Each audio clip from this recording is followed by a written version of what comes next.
सुप्रभात बच्चों। मैं आज मुखलाल संस्कृत उपशास्त्री महाविद्यालय बंधु छपरा भोजपुर से आप सब लोगों को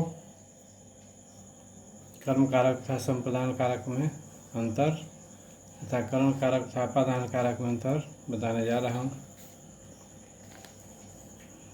पिछले क्लास में कारक के जितने भेद हैं आज उसके बारे में जानकारी दी गई थी। आज सबसे पहले हम लोग कर्म कारक तथा संप्रदान कारक के अंतर में के बारे में जानेंगे। दोनों में क्या अंतर है। तो माँ ने बेटे को समझाया, यह कर्म कारक है। कर्म कारक का विभक्ति क्या है? कर्म का को। माँ ने बेटे को समझाया, यहाँ को जो है विभक्ति है, यह है कर्म कारक। और मैंने राधा को पुस्तक दी, यहाँ भी यह है संप्रदान कारक। तो संप्रदान का विभक्ति क्या है? के लिए, को, के अर्थ और किस, माने कहने का मतलब इसमें भी को है विभक्ति। माँ ने बेटे को समझाया कर्म कारक था, मैंने राधा को पुस्तक दी, यह भी कर्म, ये संप्रदान कारक। तो इन दोनों उदाहरण में हम देखते हैं कि कर्म की विभक्ति को जो है उसे कर्ता द्वारा किए गए कार्य का उपभोक्ता बनाती है, अर्थात कर्ता जो भी व्यापार यानी कार्य आदि करता है उसका फल कर्म को भोगना पड़ता है। जैसे कर्म के उक्त उदाहरण में माँ ने बेटे को समझाया में, माँ कर्ता ने जो समझाने का कार्य किया उसका फल समझाना बेटे पर पड़ा, अर्थात बच्चे को समझाया गया। तो इस वाक्य के अंतर्गत बेटा जो है वह कर्म है। अब संप्रदान के उदाहरण हम पाते हैं कि इसका उदाहरण था मैंने राधा को पुस्तक दी। पाते हैं कि संप्रदान की विभक्ति को जो है, को कर्ता द्वारा उसे कुछ दिलाती है, राधा को पुस्तक दी, अर्थात संप्रदान को तो कर्ता द्वारा कुछ वस्तु ज्ञान या उपहार रूप में प्राप्त होती है। जैसे संप्रदान के जो उदाहरण है जो बोला गया उसमें राधा को में कर्ता से कुछ प्राप्ति हुई है, मतलब पुस्तक की प्राप्ति हुई है, अतः राधा को संप्रदान है। यही दोनों में अंतर है, कर्म कारक और संप्रदान कारक में। अब हम लोग कर्म कारक तथा संप्रदान कारक में अंतर देखते हैं। तो इसका दो उदाहरण, राजेश गेंद से खेल रहा है और यह कर्म कारक है, और फल पेड़ से गिर पड़ा, यह अपादान है। तो प्रथम वाक्य में खेलने की जो क्रिया है गेंद की सहायता से हो रही है, अतः खेलना जो है क्रिया का साधक गेंद है, अतः गेंद से करण कारक है। जबकि अपादान के उदाहरण से स्पष्ट है कि पेड़ तथा फल को अपादान की से विभक्ति एक दूसरे से अलग कर रही है, अर्थात यहाँ पेड़ से फल का अलग होना जाना जा रहा है, अतः पेड़ से अपादान कारक है। पेड़ से जो है वह अपादान हो गया है। इसके अलावा जिस रूप से दूरी का, तुलना का, निकलने का, डरने का, सीखने का तथा लज्जित होने के भाव का बोध होता है वे सभी अपादान कारक के अंतर्गत आते हैं। वह शब्द रूप जिससे क्रिया के साधन यानी जिसकी सहायता से क्रिया हो का ज्ञान होता है करण कारक कहलाता है, और वह शब्द रूप जिससे एक वस्तु की दूसरी वस्तु से अलग होना पाया जाता है अपादान कारक कहलाता है। तो इस तरह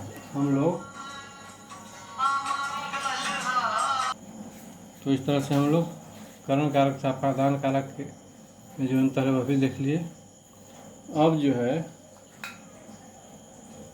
पद परिचय के बारे में हम लोग पढ़ें। जो पद परिचय है वह जान लें।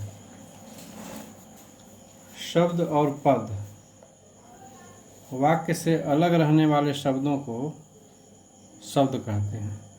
किंतु जब किसी वाक्य में उसको पिरो दिया जाता है तब वह पद कहलाता है।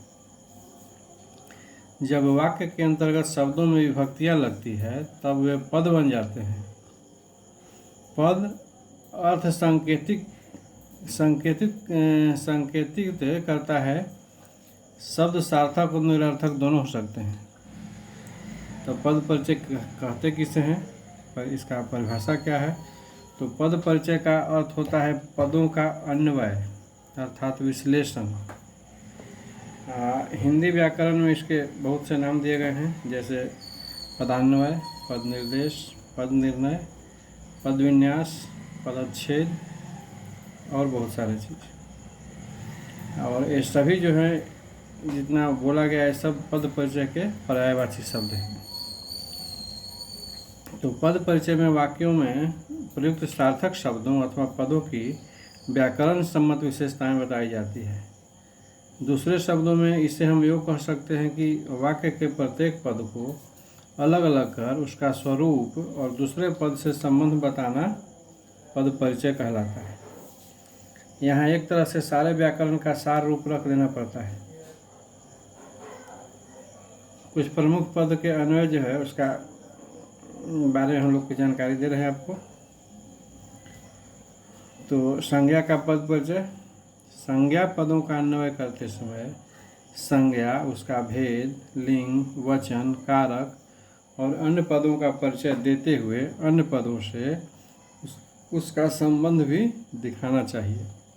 जैसे राम कहता है कि मैं मोहन की पुस्तकें पढ़ सकता हूँ। अब इसमें राम, मोहन और पुस्तकें तीन संज्ञा पद हैं।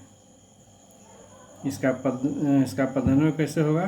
तो राम का होगा संज्ञा, व्यक्तिवाचक, पुल्लिंग, एकवचन, कर्ता कारक कहलाता है, क्रिया का कर्ता। अब मोहन का पदान्वय कैसे होगा, क्या होगा?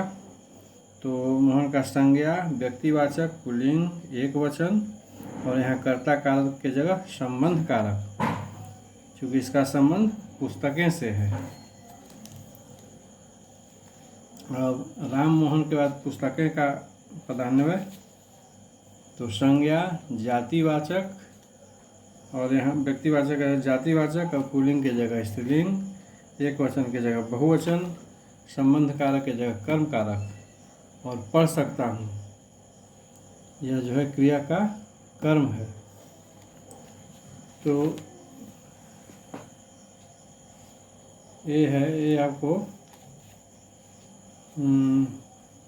संज्ञा का पद परिचय के बारे में आपको बताया गया। ये संज्ञा का पद परिचय है। अब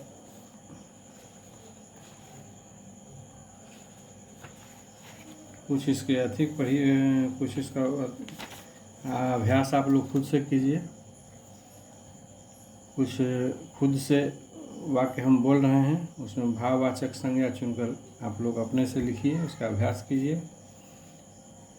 तो पहला वाक्य, मेरी व्याकुलता पर दया करो।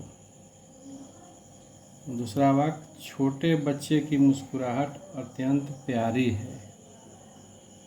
छोटे बच्चे की मुस्कुराहट अत्यंत प्यारी है। तीसरा वाक्य, लड़ाई से कभी लाभ नहीं होता।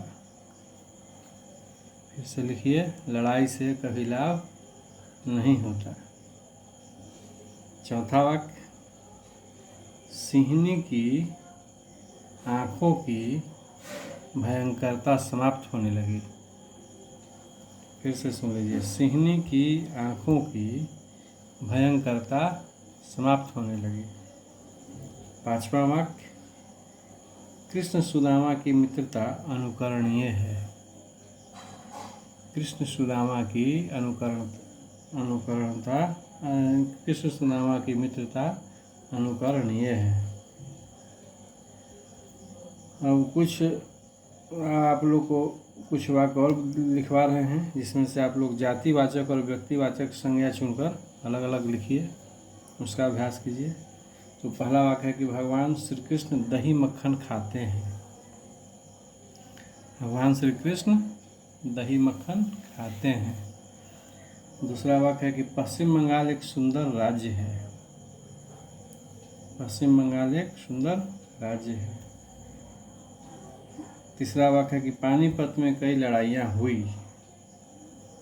पानीपत में कई लड़ाइयाँ हुई। चौथा वाक्य है कि अशोक को तक्षशिला का शासक नियुक्त किया गया।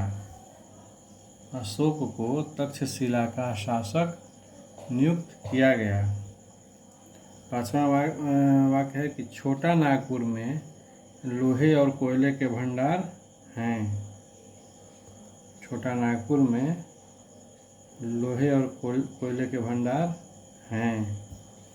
तो ये सब पांचों वाक्य में से आप जातिवाचक और व्यक्तिवाचक संज्ञा चुनकर अलग अलग आप लोग लिखिए, अभ्यास कीजिए। और पिछला जो 5 को वाक्य बताया उसमें आप लोग भाववाचक संज्ञा चुनिए। इससे आप लोग को कुछ अभ्यास कीजिएगा, थोड़ा सा अधिक बढ़ेगा।